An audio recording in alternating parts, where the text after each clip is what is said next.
कांग्रेस के नेता कह रहे हैं,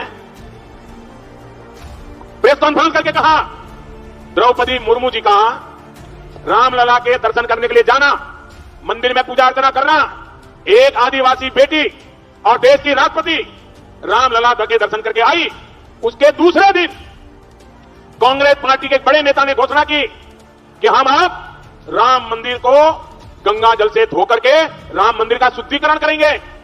मुझे बताइए, ये देश का अपमान है कि नहीं है? ये देश का अपमान है कि नहीं है? ये आदिवासी समाज का अपमान है कि नहीं है? ये माताओं बहनों का अपमान है कि नहीं है?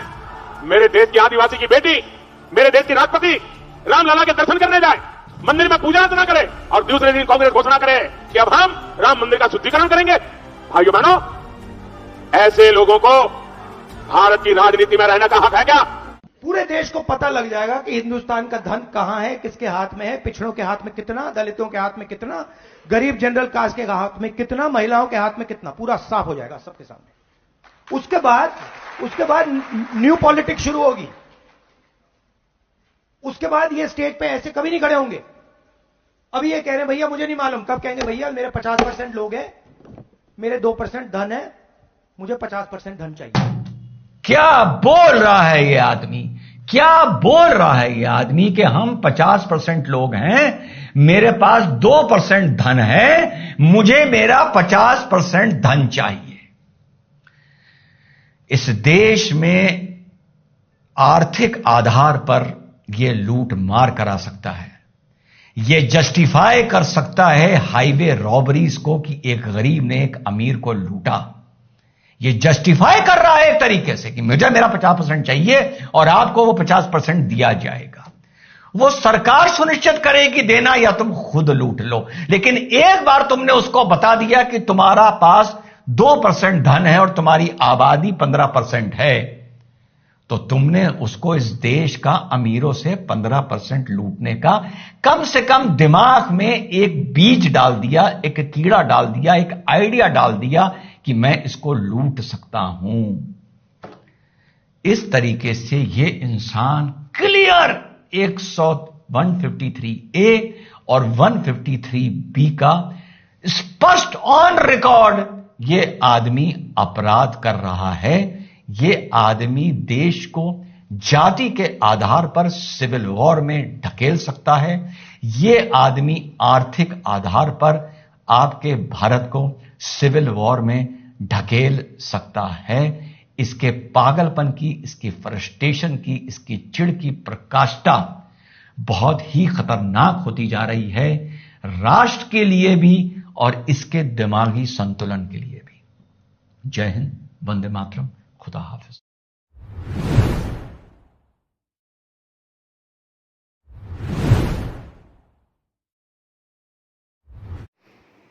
ये जो भाई श्याम रंगीला जी है, इनका भी कल फॉर्म भरा गया था जिसको खारिज कर दिया गया है और वाराणसी में तकरीबन 80 to 90% जितने भी नए फॉर्म भरे गए थे सब खारिज कर दिए गए हैं। तो ये होता है सत्ता का नशा। देखो आगे क्या होता है। जाको राखे साइया, मार सके ना कोई, बाल न बाका कर सके जो जग वेरी होए। आज रविंद्र सिंह भाटी का सामाजिक लोगों से लेके, कुछ समाज के लोगों से लेके और राजनीतिक पार्टियों तक वो उनकी जान के दुश्मन बने हुए हैं। क्यों बने हुए हैं? क्योंकि वो एक लोकतंत्र का उभरता सितारा है जो किसी को हजम नहीं हो रहा है। वो होगा भी कैसे? क्योंकि उनकी राजनीति चली जाएगी। दोस्तों, रविंद्र सिंह भाटी एक विधायक है, लोकसभा का प्रत्याशी है और एक बहुत अच्छा राजनेता है। अब तो सिर्फ कमी एक रह गई है कि अभी तक ऐसा कोई कट्टर नहीं आया कि जिसने उनके सर की बोली नहीं लगाई। और विश्वास रखना, इस भारत के अंदर ये भी इम्पॉसिबल नहीं है, कोई न कोई ऐसा भी जग जाएगा या कोई आ जाएगा जो ये काम भी करेगा। क्यों कि इतनी नफरत, सरकार आंख नहीं खोल रही है, देख नहीं रही है कि बंदे को जान से मारने की कितनी धमकियां मिल रही है, किस तरह से मतलब उसको प्रताड़ित किया जा रहा है। और किस तरह से बाड़मेर, जैसलमेर, बालोतरा के इस संग्राम को देश का सबसे बड़ा एक कुरुक्षेत्र बना दिया है। शर्म करो यारों, शर्म करो, शर्म करो और कुछ नहीं। साथियों, इसके साथ ही मैं आज के अपने मंथन के अंदर शुरू करने से पहले सभी को नमस्कार, जय माता जी की, राम राम सा, ओम प्रकाश, बारू, जैसलमेर। मैं मोदी जी की राजनीति के बारे में थोड़ी सी बात करना चाहता हूँ। हिंदुस्तान का किसी भी कोने से कोई भी हो, जो सही आदमी है वो उनका स्थान आगे नहीं है। गलत आदमियों को धोखे मशीन से और वो बिल्कुल पास करके उनको बिल्कुल सही बना देते हैं और गंगा की तरह वो प्योर हो जाते हैं बिल्कुल। इसकी नींव पड़ी थी विधानसभा के 5 राज्यों के चुनाव में, जो लोकसभा की नींव उस टाइम पड़ चुकी थी। अब आपको मैं जब ये मंथन सुनाऊंगा तो आप लास्ट तक जाएंगे, तब आप चौंकेंगे, तब चौंकेंगे। और जो आपने आगे जो ये स्क्रिप्ट देखी है, जो भी आपने शॉर्ट देखे हैं, इसका मतलब भी आपको पीछे समझ में आएगा जब आप आगे देखेंगे, तो नहीं तो कुछ समझ में नहीं आएगा। अब क्या होता है कि ये चुनाव होते हैं और इन चुनावों के अंदर क्या करते हैं, ये सबसे बड़ी बड़ी गलतियां जब करते हैं, और ये सारी गलतियां जो कुछ भी आज भी जो कर रहे हैं मोदी जी, आज भी जो कर रहे हैं वो सब जानबूझ के कर रहे हैं। क्यों कर रहे हैं, इसका एक ही कारण है, वो मैं लास्ट में एक ही लाइन में बता दूंगा। अब लोकसभा का चुनाव जब आया, ठीक है ना, और राज्यों के चुनाव हुए तो नए नए मुख्यमंत्री बना दिए जिनका राजनीति के अंदर कोई ज़्यादा वजूद नहीं है और न पब्लिक के अंदर कोई क्रेज नहीं है। इसका क्या मतलब हुआ, पुराने जिसने मेहनत की और मेहनत करने वाले बंदे को वहाँ से हटाना और नए को बिठा देना, वो लोकसभा में कैसे जीताएगा। पुराने लोगों का लोकसभा चुनाव लड़ने से ही इनकार कर देना और पार्टी के द्वारा उनका मान मनवाल कुछ नहीं करना, मना कर दिया, बहुत अच्छी बात है, ठीक है ना। लोकसभा में पहले बाहर के लोगों को गंगा वाली मशीन में, बीजेपी की वॉशिंग मशीन में ना लाके और पार्टी का टिकट देकर उनको लोकसभा का चुनाव लड़वाना, ठीक है ना। अब ईडी, इनकम टैक्स, ठीक है ना, एनआईए आदि के छापे और ये सब इस चुनाव वाले माहौल के अंदर और तेज कर देना, तो आप सोचिए कि इससे नफरत होगा, प्यार होगा, क्या होगा, ये भी पब्लिक आज सब जानती है कि ये हो क्या रहा है। फिर विपक्ष के नेताओं को उठा के जेल में डालना और उनके साथ में वो सारी चीज़ें करना जो कि एक प्रधानमंत्री को शोभा नहीं देता है। बाकी कोई करे, प्रधानमंत्री को शोभा नहीं देता, लेकिन उन्होंने किया। महंगाई और बेरोजगारी के 2 पांव वाले राक्षस को 10 साल के अंदर पोषित करना, न कि उसको खत्म करना। जिस दिन आपने चार्ज लिया था तब से लेके आज दिन तक ये जो महंगाई और बेरोजगारी का जो 2 पांव का राक्षस है, ये पोषित हुआ है, न कि इसका कोई हास्य हुआ है। ये इनके लिए बहुत बड़ी वजह। अब बीजेपी के मतलब जितने भी कोर वोटर जैसे राजपूत, ब्राह्मण, बनिए, ये जितने भी साथ में अपने ये सैनिक, कर्मचारी, जितने भी, सबको बिल्कुल उठा के साइड कर देना, जैसे कि या तो ये हमारी बपोती है या इनसे हमें कोई फर्क नहीं पड़ता है। फिर जो आते हैं कि जिस सैनिक सम्मान ने मतलब 2013 से इस समाज ने इनको प्रधानमंत्री पद के लिए सबसे ज़्यादा मेहनत की, उस समाज को, सैनिक समाज को उठा के बिल्कुल ही नज़रअंदाज कर देना। 14 महीने जंतर पर बैठे रहे, लेकिन ओआरपी के मुद्दे पे एक शब्द नहीं बोलना, इतने ज्ञापन दिए, उसके ऊपर एक के ऊपर संज्ञान नहीं लेना। पूरे सबूत होने पर भी, ठीक है ना, ब्रजभूषण जी को बिल्कुल सह देना और किसानों के ऊपर जिस लड़के ने गाड़ी चढ़ाई थी उसके बाप को मंत्रिमंडल से बाहर नहीं करना, यूपी का, टोनी जी, ठीक है ना। अब चुनाव प्रचार शुरू होते ही पीएम ने अपनी वो गरिमा बिल्कुल छोड़ के ऐसे ओछे भाषण, ऐसे ओछे शब्दों का चयन और ऐसे ऐसे मतलब जो हिंदू मुस्लिम या मतलब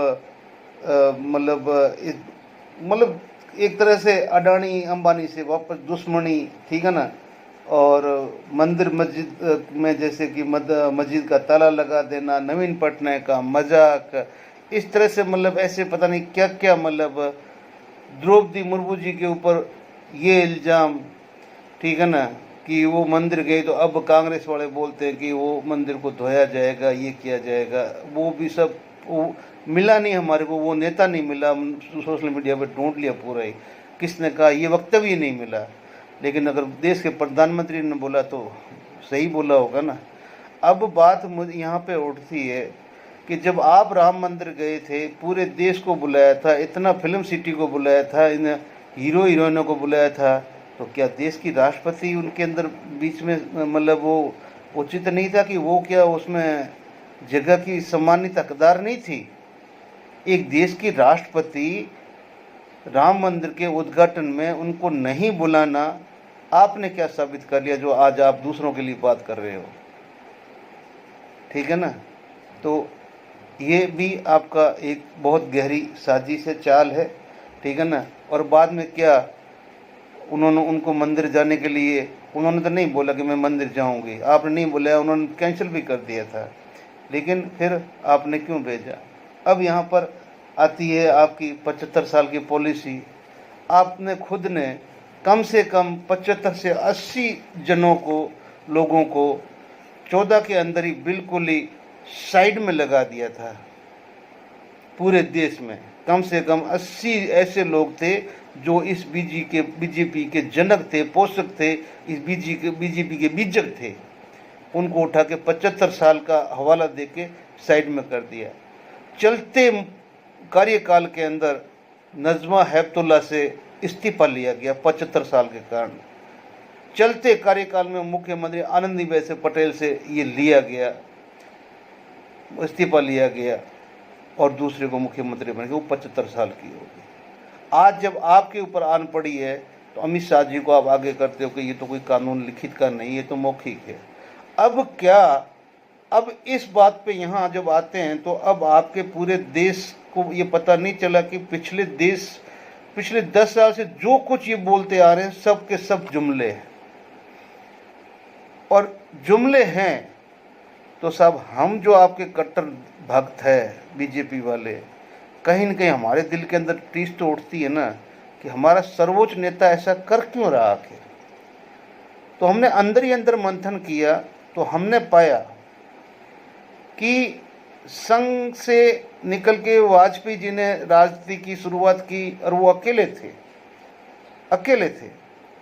उनको साथ मिला आडवाणी जी का, फिर वो 2 हुए और आडवाणी जी ने फिर बाद में एक गुजराती होते हुए इन लोगों को शह देके और ये लेके आए। आज वो पछता भी रहे हैं, उनका ट्वीट भी मैं इनके अंदर दिखाऊंगा, उनका ट्वीट भी, आडवाणी जी का पीछे भी ट्वीट देखना आप उनका कि वो कितना आज पछता रहे हैं। खैर, तो अब जब आपने इन सभी को ही मतलब जब ये एक वक्त ऐसा आया कि जब आप पीएम बन गए तो आपने 75 साल करके सबको निकाल दिया। अब आपकी भी बारी आ रही है कि मैं भी 75 साल का होने वाला हूँ। तो क्या पता संघ क्या करे या हिंदू महासंगठन सारे क्या करे, सब मिलके अगर हो सकता है ऐसा आंदोलन चलाना कि भी आप कुर्सी छोड़ो और दूसरे को दो।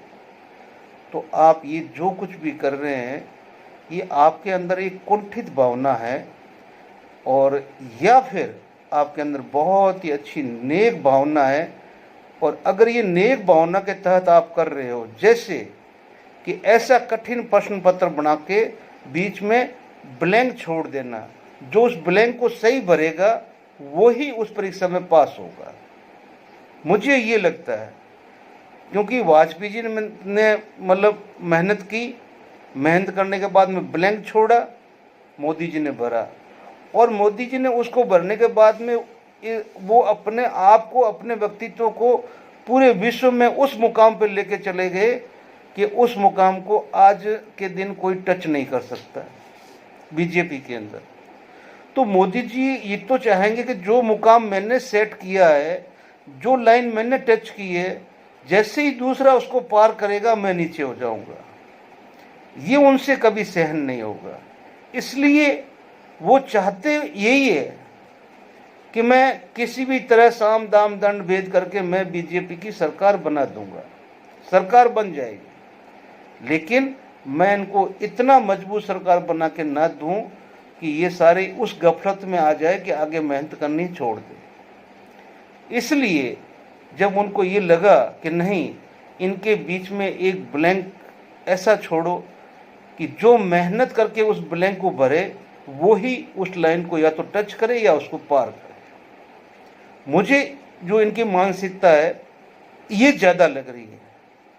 ये नहीं चाहते कि बीजेपी हारे, बीजेपी जीते, लेकिन अब जो मेरा स्थान लेने वाला है, जो मैंने मतलब एक जो सेट किया है हिंदुत्व की विचारधारा को या राष्ट्रवाद की विचारधारा को, तो उसको वह व्यक्ति फिल इन द ब्लैंक जो भरेगा वही व्यक्ति उस लाइन को टच करेगा, अदरवाइज नहीं करेगा। इसलिए ये जानबूझ के, बाकी ऐसा हो ही नहीं सकता कि मोदी जी ऐसे टुच्चे टुच्चे मतलब भाषण देंगे या मतलब देंगे और हिंदू मुस्लिम करेंगे, नवीन पटनायक को कुछ बोलेंगे या किसी को कुछ बोलेंगे, जो मुंह में आए वो निकाल रहे। एक नया नौसिखिया नेता भी ऐसा नहीं बोलता है। रविंदर सिंह भाटी ने लोकसभा का चुनाव लड़ा, लेकिन उन्होंने आज तक किसी भी पार्टी की न तो क्रिटिसाइज की, न उसके इतिहास की क्रिटिसाइज की, न उसके कैंडिडेट की क्रिटिसाइज की। उन्होंने अपनी बात की, अपनी जनता की बात की, जो उनका विजन है, बस जो वो करना चाहते हैं। तो अब यहाँ पर मैं इसलिए यहाँ पर लेके आता हूँ, मैंने यहाँ पर मोदी जी को, रविंदर सिंह भाटी को एक साथ खड़ा क्यों किया है? क्यों कि इस बंदे के में भी वो फिल इन द ब्लैंक भरने की कुव्वत है।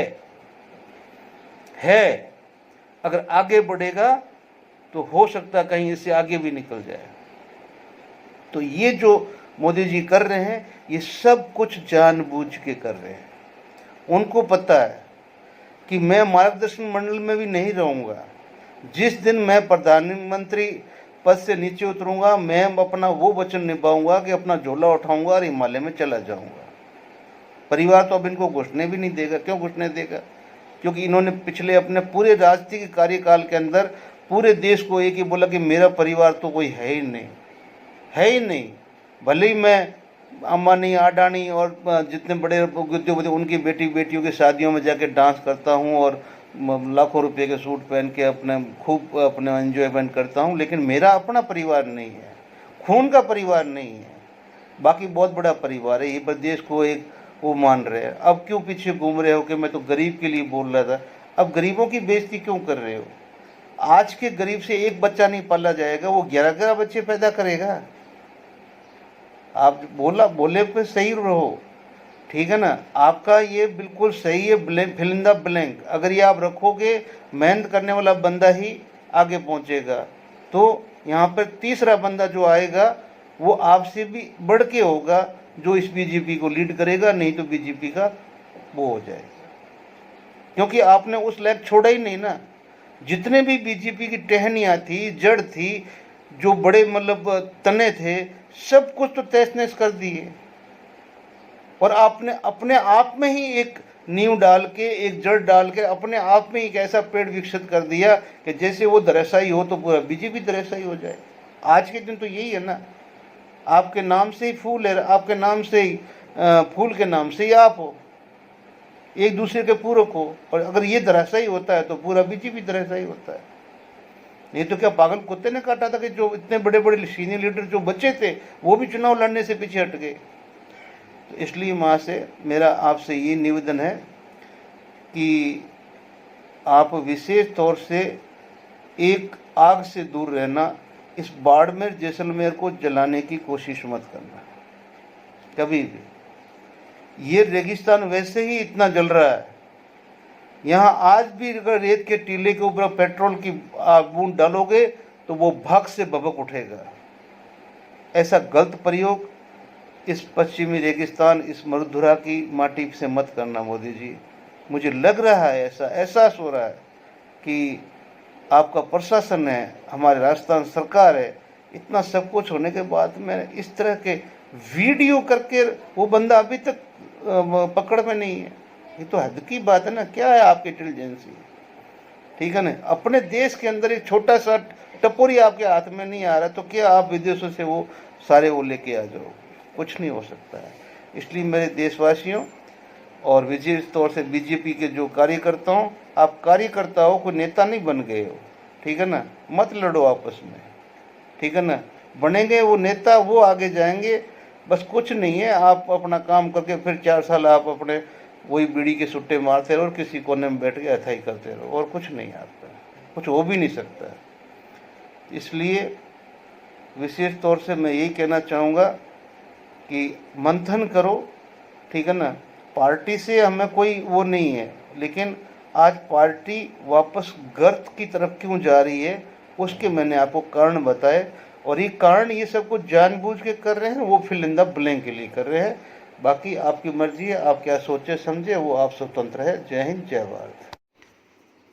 साथियों, ये है आडवाणी जी का जमीर जाग गया, अंधे भक्तों का कब जागेगा पता नहीं। ये पहले एक ट्वीट में लिखते हैं, 1 डे अगो ही है बिल्कुल ही। मेरी ज़िंदगी की सबसे बड़ी गलती मेरा आरएसएस जैसे निर्दयी संघ को अहमियत देना। मैंने आरएसएस की हमेशा सेवा की। मैं राजनीति में उन लोगों को आगे लेकर आया जो संघ से जुड़े चेहरे थे। मैंने देश की भलाई के बारे में सोचा हमेशा, लेकिन मुझे नहीं पता था कि मेरी एक भूल देश को नरक में धकेल देगी। दूसरा वो फिर लिख रहे हैं, वो भी 1 डे अगो ही है। मैंने मोदी शाह का यह सोचकर विरोध नहीं किया कि ये मेरे हाथों में पले बड़े हैं, मेरे बच्चे देश को विश्व गुरु बनाएंगे, लेकिन आज देश की हालत इन दोनों की जोड़ी ने ऐसी कर दी है कि जनता को सांस तक नसीब नहीं हो रही है। मुझे ऐसा पता होता मैं इन व्यापारियों को कभी इस देश को नहीं सौंपता, लेकिन अब तो गलती हो चुकी है। और ये ट्वीट आडवाणी जी के ब्लॉग से लिए गए हैं, और किसी को डाउट है तो वो फैक्ट भी अपना चेक कर ले, मुझे कोई आपत्ति नहीं। जय हिंद, जय भारत। एक मामूली पत्रकार से आप डरे हुए हैं, तो मैं दूर से देख रहा हूं कि दरअसल आपके पास सत्ता है पर ताकत नहीं है। दरोगा और इनकम टैक्स के ऑफिसर के दम पर बहुतों को डराया जा सकता है। उस डर का आप क्या करेंगे जिससे आप खुद डरे हुए हैं? भाई, समर्थक ही हुए हो, नेता थोड़ी हो गए हो। तुमको जनता ने वोट दिया है, क्यों मर रहे हो अपने आप को? हंस के भी, हाय हेलो करके भी समर्थक हुआ जा सकता है कि नहीं हुआ जा सकता है? तो जो जिसके पास सत्ता नहीं है उसकी तलखी तो मैं समझ सकता हूं, जिसकी है वो क्यों तलख बैठा हुआ है, वो क्यों नहीं मुस्कुरा रहा है? क्योंकि मीडिया हमेशा आपको आज का वो नफरत के वातावरण में रखना चाहता है। वो चाहता है कि ये जो तलखी है, ये जो चिढ़ है किसी ना किसी को लेकर, वो बनी रहे, क्योंकि ये जो एक बार बन गई ना या मजबूती से, तो उसका हम कभी भी इस्तेमाल कर सकते हैं।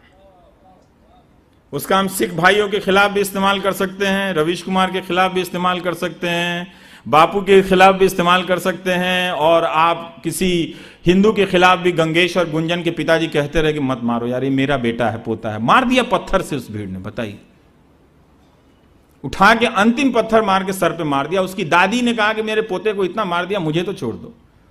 अब तो जागिए, इस हिंसा से हमको क्या हासिल है? क्यों सत्ता में बैठे हुए राजनीतिक दलों के प्रवक्ताओं की भाषा में इतनी तलखी है? इतना झूठ, इतना सारा चीज क्यों है भाई? थोड़ा हंसा भी कीजिए, दिवाली होली में बुलाया भी कीजिए। ये और बात है, मैं गया नहीं उनसे कहने के लिए कि आप क्यों नहीं मुझे बुलाते हैं। मैं उनसे ये भी नहीं कहने गया कि आप मेरे कार्यक्रम में अब क्यों नहीं आते हैं। मैं उनकी भावना का सम्मान करता हूं। मैं भी एक लीला देख रहा हूं कि जिस वक्त आप अपने आप को सर्वशक्तिशाली होने के क्षण में महसूस कर रहे हैं, उसी वक्त में एक मामूली पत्रकार से आप डरे हुए हैं। तो मैं दूर से देख रहा हूं कि दरअसल आपके पास सत्ता है पर ताकत नहीं है। दरोगा और इनकम टैक्स के ऑफिसर के दम पर बहुतों को डराया जा सकता है। उस डर का आप क्या करेंगे जिससे आप खुद डरे हुए हैं? तो इस डर से मुक्ति कैसे मिलेगी? मुझे, आपको या उनको? मोहब्बत से।